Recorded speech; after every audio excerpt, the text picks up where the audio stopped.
பீரங்கி படைகள் மிகப்பெரிய நவீனமயமாக்கல் திட்டத்திற்கு தயாராகி வரும் இந்திய ராணுவம் தனது பீரங்கி வலிமையை மேலும் அதிகரிக்க திட்டமிட்டுள்ளது.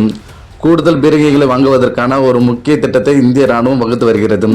இந்த திட்டத்தின்படி சுமார் 300 K9 வஜ்ரா டி ரக தானியங்கி பீரங்கிகள் வாங்குவதற்கான முன்மொழிவு பரிசீலனையில் உள்ளதாக பாதுகாப்புத்துறை வட்டாரங்கள் தகவல் தெரிவித்துள்ளது. சுமார் ரூபாய் 23,000 கோடி மதிப்பிலான இந்த முன்மொழியப்பட்ட பிரமாண்டமான திட்டமானது பாகிஸ்தான் மற்றும் சீனாவுடனான எல்லைப் பகுதிகளில் தாக்குதல் திறனை வலுப்படுத்துவதற்கான மேற்கொள்ளப்படும் மிகப்பெரிய பீரங்கி கொள்முதல் நடவடிக்கைகள் ஒன்றாக இருக்கும் என்று பாதுகாப்பு நிபுணர்கள் குறிப்பிட்டுள்ளனர்.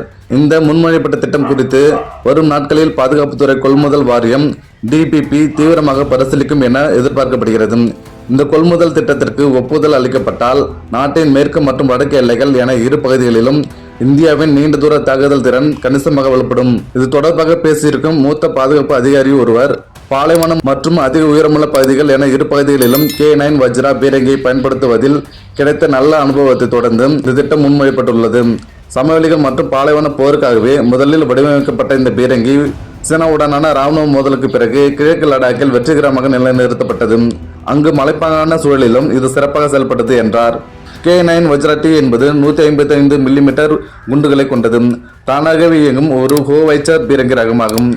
இது நீண்ட தூரத்தில் இருந்து துல்லியமாக தாக்கும் திறன் மற்றும் இலக்குகளை குறிப்பார்த்து துல்லியமாக சுட்டுவிட்டு விரைவாக இடம்பெயரும் திறன் கொண்டது. இந்த பீரங்கி தென்கொரியாவின் ஹென்வா ஏரோஸ்பேஸ் நிறுவனத்துடன் இணைந்து லார்சன் அண்ட் டூப்ரோ நிறுவனத்தால் இந்தியாவில் தயாரிக்கப்படுகிறது.